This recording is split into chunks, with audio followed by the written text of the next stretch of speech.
Friends నేను మీ సంతోషారి మీరు చూస్తున్నారు ఎస్ఎస్ బ్రాండ్ టెక్నాలజీ. ఫ్రెండ్స్ ఇవాళ వీడియోలో వచ్చేసి చాలామంది ఫోటో బ్యాక్గ్రౌండ్ని రిమూవ్ చేయాలంటే చాలా యాప్స్ అనేది వాళ్ళు యూజ్ చేస్తుంటారు అనమాట.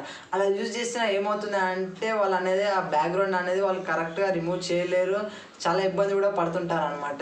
బట్ ఇవాళ వీడియోలో నేను చెప్పబోయే ట్రిక్ వచ్చేసి మన ఫోటో అనేది ఒక్కటే క్లిక్తో మన బ్యాక్గ్రౌండ్ అనేది రిమూవ్ చేసుకోవచ్చు. అంతేకాకుండా మన బ్యాక్గ్రౌండ్లో కూడా వేరే అనదర్ కస్టమైజ్ ఇమేజెస్ని కూడా మనం అనేది అప్లోడ్ చేసుకోవచ్చు అనమాట. మన బ్యాక్గ్రౌండ్ని కూడా చేంజ్ చేసుకోవచ్చు అనమాట. ఫ్రెండ్స్ ఎగ్జైటెడ్గా ఉన్నారా? వెంటనే మా ఛానల్ని సబ్స్క్రైబ్ చేసుకొని లైక్ చేసుకోండి. మరి వీడియోలోకి వెళ్ళిపోదాం. ఫ్రెండ్స్ ఇక్కడ మనం గూగుల్ క్రోమ్ ఉంటుంది కదా, గూగుల్ అన్న క్రోమ్ అన్న ఓపెన్ చేసుకోవాలి. ఓపెన్ చేసిన తర్వాత మనం ఇక్కడ రిమూవ్ బీజీ అని టైప్ చేయాలన్నమాట. రిమూవ్ బీజీ అని సెర్చ్ చేయాలన్నమాట. మనం రిమూవ్ బీజీ అని సెర్చ్ చేసిన తర్వాత మనం ఇక్కడ ఇది ఓపెన్ చేయాలి. ఈ సైట్ అనేది ఓపెన్ చేస్తే మనకి ఇక్కడ అప్లోడ్ ఇమేజ్ అని కనబడుతుంది. అప్లోడ్ మీద ఇమేజ్ క్లిక్ చేస్తే మనకి గ్యాలరీలో ఉన్న ఫొటోస్ అనేది ఓపెన్ అవుతాయి అన్నమాట.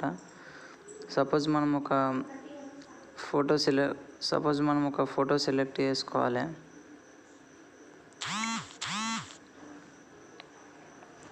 ఒక ఫోటో సెలెక్ట్ చేసుకుని దాని మీద డన్ అని క్లిక్ చేయాలి. డన్ అని క్లిక్ చేసిన తర్వాత మనకి ఇక్కడ ఫోటో అనేది అప్డేట్ అవుతుంది అన్నమాట. అప్డేట్ అయ్యి మనది ఇది ఒరిజినల్ ఫోటో మనకి కింద రిమూవ్ బ్యాక్గ్రౌండ్ ఫోటో వస్తుంది అనమాట. దీన్ని మనం డౌన్లోడ్ మీద క్లిక్ చేస్తే మనకు డౌన్లోడ్ అవుతుంది అనమాట.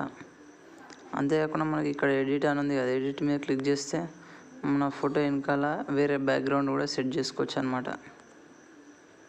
కింద మనకు చాలా టెంప్లెట్స్ ఉంటాయి. ఈ టెంప్లెట్స్ మీద క్లిక్ చేస్తే మనం ఫోటో బ్యాక్గ్రౌండ్ అనేది కూడా సెట్ చేసుకోవచ్చు. అంతేకాకుండా మనం ఇక్కడ డౌన్లోడ్ మీద క్లిక్ చేస్తే ఇమేజ్ అనేది మనకు డౌన్లోడ్ అవుతుంది అనమాట మన గ్యాలరీ లోపలికి.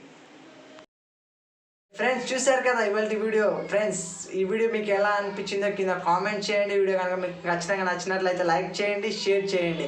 మరిన్ని ఇంట్రెస్టింగ్ అప్డేట్స్ కోసం మా ఛానల్ని వెంటనే సబ్స్క్రైబ్ చేసుకోండి. ఫ్రెండ్స్ మీరు వీడియోని లైక్ చేస్తే నాకు ఏమవుతుంది అంటే మీకు ఎలాంటి వీడియోలు నచ్చుతున్నాయి, ఎలాంటి వీడియోలు బాగుంటాయి అనేది నాకు తెలుస్తుంది అనమాట. నాకు ఒక అంచనా వస్తుంది అనమాట. కాబట్టి నెక్స్ట్ కూడా నేను అలాంటి ఇంట్రెస్టింగ్ వీడియోస్ అనేది మీకు చేస్తాను అనమాట. మీ ఒపీనియన్ ఏదో లైక్ ద్వారా మరియు కామెంట్ ద్వారా మీరు తెలియజేయండి friends. Okay, thank you friends. This is సంతోషారి.